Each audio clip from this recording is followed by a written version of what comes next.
ഒരു മന്ത്രവാദി ഡേവിഡിന്റെ കവിളിൽ തലോടുന്നു. അന്നു മുതൽ ഡേവിഡിന്റെ വണ്ണം കുറയുന്നത് പോലെയാണ് അവന് തോന്നിയത്.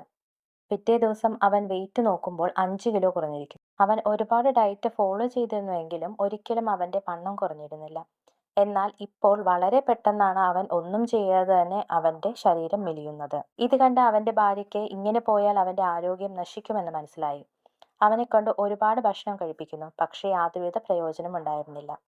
ഓരോ ദിവസം കഴിയുന്തോറും അവന്റെ ആരോഗ്യം ക്ഷയിക്കാൻ തുടങ്ങി. ഒരു ദിവസം ഡേവിഡ് പതിവ് പോലെ പാർക്കിലിരിക്കുമ്പോൾ ആ മന്ത്രവാദിയെ വീണ്ടും കാണാനിടയാവുന്നു. അയാളോട് തന്റെ ദുരവസ്ഥയെപ്പറ്റി പറയുന്നു.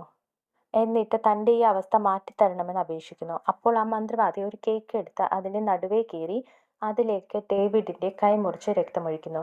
എന്നിട്ട് ഈ കേക്ക് ആര് കഴിക്കുന്നുവോ അവരിലേക്ക് നിന്റെ ശാപം പോകുമെന്ന് പറയുന്നു. ഡേവിഡ് ഈ കേക്കുമായി വീട്ടിലേക്ക് പോയി തന്റെ ഭാര്യയ്ക്ക് സമ്മാനമായി നൽകുന്നു. പിറ്റേ ദിവസം എഴുന്നേറ്റ് നോക്കുമ്പോൾ ഡേവിഡ് പൂർണ്ണ ആരോഗ്യവാനായിരിക്കുന്നു.